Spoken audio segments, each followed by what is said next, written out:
بس رمضان کی سب سے بڑی تیاری کیا ہے کہ اپنے دلوں کو صاف کر لو پہلے سے، کہ جس دل میں نفرت ہو، بغض ہو، کسی کے لیے غصہ ہو، کسی کے لیے کیا کیا جذبے ہوں، دل صاف کرنا۔ ہمارے گھروں میں روزانہ جھاڑو ہوتا ہے، یہاں مدرسے میں روزانہ صفائی ہوتی کہ نہیں ہوتی؟ چونکہ دنیا کی اصل گندگی ہے تو جھاڑو ہاتھ سے نہیں چھوٹ سکتا۔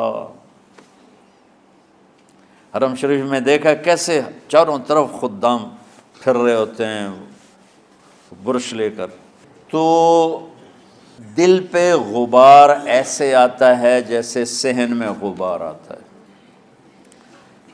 دل پہ گندگی ایسے آتی ہے جیسے صحن میں آتی ہے۔ تو ہم نے نظام بنایا ہوا ہے، لوگ مقرر ہیں وہ روزانہ جھاڑو دیتے ہیں۔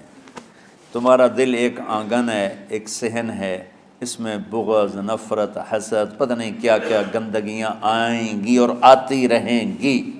بچوں ایک کام کرو، جھاڑو پکڑ لو، صاف کرو۔ یا اللہ معاملہ تجھ سے کرنا ہے، لوگوں سے نہیں۔ کسی نے برا کہا، کسی نے غیبت کی، کسی نے گالی دی، کسی نے دھکا دیا، کسی نے حق مارا، کسی نے کچھ کیا، یا اللہ تیرے سپرد میں نے اپنے دل کو سب سے صاف کیا، میں نے اپنے دل کو سب سے صاف کیا۔ یہ اتنی بڑی عبادت ہے کہ بڑے بڑے نفلوں والے، تہجد والے، حج عمرے روزے والے تمہیں نہیں پکڑ سکیں گے، کیونکہ اس کا کرنے والا دنیا میں کوئی نہیں ہے۔ نفل پڑھنے والے تو بے شمار ہیں، عمرے کرنے والے بے شمار ہیں، علماء بے شمار ہیں، حاجی بے شمار ہیں، سخاوت کرنے والے بے شمار ہیں، لیکن اس ٹکڑے کو صاف کرنے والا لاکھوں میں ایک بھی نہیں ہے۔ مشکل کام ہے، آپ یہ سیکھ لیں، صاف کرو، صاف کرو، صاف کرو۔ یہ رمضان کی سب سے بڑی تیاری اور علم کو حاصل کرنے کی سب سے بڑی چابی ہے کہ اپنے دل کو کھلا کر لو۔ کوئی چیز خالی ہوگی تو کچھ آئے گا۔ جس دل میں بغض بھرا ہو، نفرت بھری ہو، حسد بھرا ہو، کینہ بھرا ہو، اس میں خاک آئے گا، اس میں تو علم کی ایک کرن بھی نہیں آئے گی۔ اس زبان سے چاہے جتنے مرضی موتی بکھیرے، دل اس کا اندھا ہوگا۔ لا تعمل الابصار ولکن تعمل القلوب التي في الصدور۔ یہ آنکھوں سے اندھے نہیں، دل سے اندھے ہیں۔ تو بچوں اپنے دل کو صاف کرنا سیکھو۔ وہ کتنی مشہور حدیث ہے، آپ نے کہا اس دروازے سے ایک جنتی آ رہا ہے، تو ایک انصاری صحابی داخل ہوئے، جوتا ہاتھ میں، داڑھی میں وضو کا پانی۔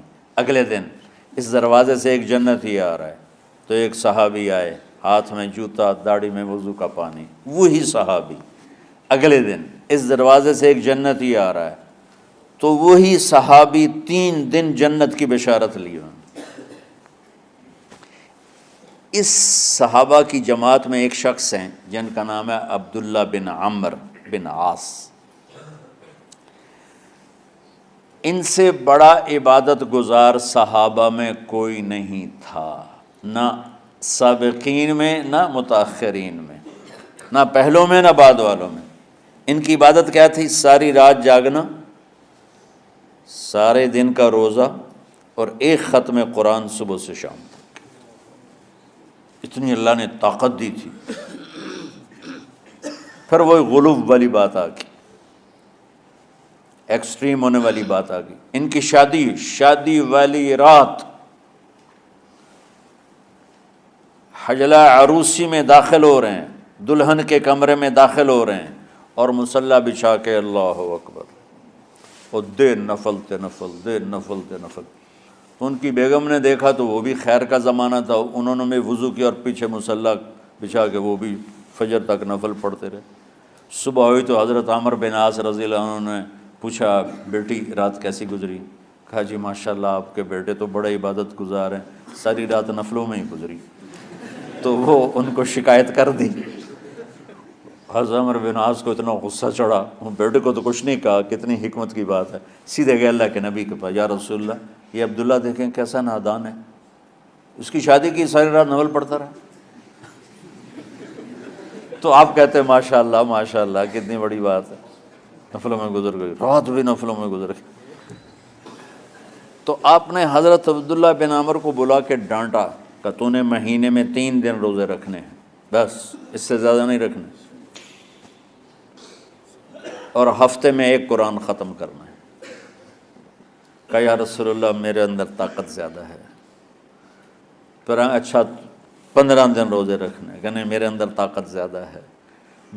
آپ اس کو تھوڑا تھوڑا کر کے گھٹاتے رہے، اور وہ ہر دفعہ نہیں یا رسول اللہ میرے اندر طاقت زیادہ ہے۔ تو آخر میں آپ نے کہا اچھا چلو صوم داؤدی پہ آ جاؤ، 1 دن روزہ رکھو، 1 دن افطار کرو، اور 3 دن سے پہلے قرآن ختم نہیں کرنا۔ تو آپ نے اس کو پیچھے کیا۔ یہ بیٹھے تھے اس محفل میں، ان کے دل میں آیا کیا یہ بزرگ مجھ سے زیادہ عبادت کرتے؟ رات میں ساری جاگتا ہوں، دن روزہ رکھتا ہوں، 1 ختم کرتا ہوں، تو جنت کی بشارت تو مجھے ملنی چاہیے تھی، ان کو کیسے مل رہی؟ یہ کسی کتاب میں نہیں لکھا کہ یہ ان کا جذبہ تھا، لیکن جو کہ میں ان کی سیرت کو جانتا ہوں تو مجھے خیال آتا ہے کہ ان کی نفسیات میں یہ بات آئی ہوگی، چونکہ صرف انہی کو خیال آیا کہ میں جا کے دیکھتا ہوں کہ یہ بزرگ کیا کرتے ہیں۔ تو ان کے پاس پہنچ گئے، چاچا ذرا، وہ ادھیڑ عمر تھے، چاچا وہ میرے ابا تھوڑے ناراض ہیں، تو کچھ دن آپ کے پاس گزارنا کا، بیٹا بسم اللہ آ جاؤ۔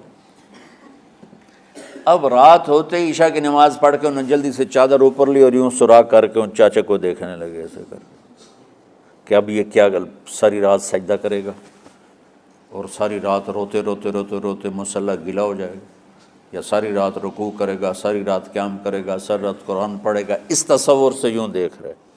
اور وہ بزرگ صحابی تشریف لائے، سرانے پہ سر رکھا، اللہم بسمک اموت و احیا، ہو گئے۔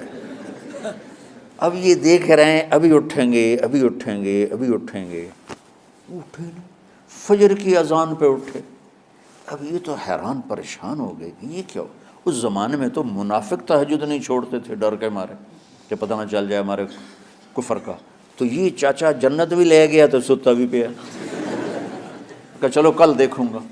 اگلی رات پھر چادر سر پہ کر کے اور یوں سوراخ کر کے لیٹے ہوئے اور دیکھ رہے۔ چاچا پھر تشریف لائے اور سرانے پہ سر رکھا، اللہم بسمک اموت و احیا، ہو گئے۔ فجر کی اذان پہ اٹھے، یہ اور پریشان ہو گئے کہ میرا نبی کا فرمان تو سچا ہے، اس میں تو شک بھی کفر ہے، لیکن عمل کیا ہے جس پر اس کو جنت کی بشارت ملی؟ 2 رکعت نفل بھی نہیں۔ اور آج کے دور میں تم میں سے ماشاءاللہ اکثر بچے تہجد پڑھتے ہیں کہ 1 رات اور دیکھوں گا، تیسری رات اللہم بسمک اموت و احیا، ہو گئی ساری رات۔ تو تیسری رات پھٹ پڑے عبداللہ بن عمر، کہنے لگے چاچا میری ابا سے کوئی لڑائی نہیں تھی، 3 دن میں تیرے بارے میں سنتا رہا، جنتی جنتی جنتی۔ میں دیکھنے آیا تھا کہ آپ کیا کرتے ہیں، آپ تو کچھ بھی نہیں کرتے ہو، ساری رات سوتے رہتے ہو، آپ کیا کرتے ہو؟ میں نے کہا بیٹا یہی ہے جو تم نے دیکھا ہے۔ اب ان کو سمجھ میں نہیں آ رہا کہ یہ جوڑ کیسے بٹھاؤں، ادھر جنت کی بشارت، ادھر ساری رات خراٹے، اب یہ اس میں جوڑ کیسے بٹھاؤں، کیونکہ نبی کی بات تو غلط ہو نہیں سکتی۔ تو اب وہ نا ایسے نا بڑے بے دل سے ہو کر واپس مڑے، پتہ نہیں کی چکر ہوئے گی کوئی گل۔ جب وہ دروازے تک پہنچے تو کہنے لگے بیٹا ادھر آنا، واپس آ گئے۔ کہا میں تمہیں اصل راز کی بات بتاتا ہوں۔ کہا کیا ہے کیا ہے؟ تو یہاں ہاتھ رکھا، کہا یہ جو دل ہے نا اس میں کسی انسان کی نفرت نہیں۔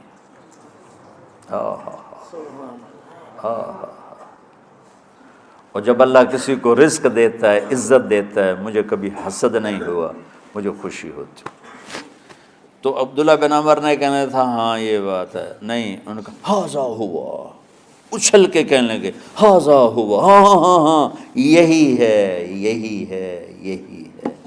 پھر کہنے لگے چاچا پر یہ میرے بس کا نہیں ہے، کون کرے گا یہ؟ اتنے بڑے آدمی ہو کر کہہ رہے ہیں کہ یہ میرے بس کا نہیں۔ تو بچوں، دنیا میں جنتی بننا ہے اور علم اللہ سے لینا ہے تو اسے صاف کر دو، سب کی نفرت سے سب۔ اس نے مجھے یہ کیوں کہا، اس نے مجھے یوں کیوں دیکھا، اس نے میرے بارے میں یوں کیوں کہا، اس نے میرے بارے میں یہ کیوں لکھا۔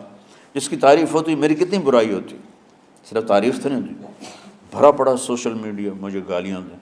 اللہ کے فضل سے میرے دل میں ایک ذرے کے برابر کبھی کوئی منفی جذبہ نہیں آیا، آئے تو میں دھو کے صاف کر دیتا ہوں، یا اللہ میں نے اپنے دل کو صاف کیا، میرا معاملہ تیرے ساتھ ہے، کسی کے ساتھ نہیں۔ یہی آپ رمضان کی سب سے بڑی تیاری، علم کے حاصل کرنے کا سب سے بڑا ہتھیار آپ کو یہ نہیں ہے کہ تمہیں کتابیں یاد ہو جائیں، تمہیں اشعار یاد ہو جائیں۔ تو ساری امت سے کہتا ہوں رمضان کا استقبال کرو، دلوں کو صاف کر کے، نفرتوں کو مٹا کے، مذہبی نفرت، دنیاوی نفرت، رشتوں کی نفرت، بول چال کی نفرت، سیاست کی نفرت، لین دین کی نفرت، ان سب سے اپنے دل کو صاف کرو تاکہ رمضان میں اللہ نے علم اتارا، اللہ تعالیٰ آپ کو علم عطا فرمائے، اور باقی لوگ جو عام دنیا میں زندگی گزار رہے ہیں ان کے دلوں میں اللہ رمضان کا نور اتارے اور ہدایت کا نور اتارے۔ یہ سب سے بڑی تیاری ہے اس کی۔ اور کسی سے گلہ ہے، غصہ ہے، ناراضگی ہے، کسی سے بولتے نہیں ہو، اب اس سے شعبان آ چکا ہے، آپ شعبان سے رمضان کی تیاری شروع فرما دیتے تھے، تو اس کی تیاری کیا ہے؟ وہ دلوں کو صاف کرو، معافی مانگو، تمہارا قصور نہیں پھر بھی معافی مانگ لو، دلوں کو صاف کرو، اور اللہ سے سخاوت مانگو کہ اللہ کو سخی بھی پسند ہے اور صاف دل والا بھی پسند ہے۔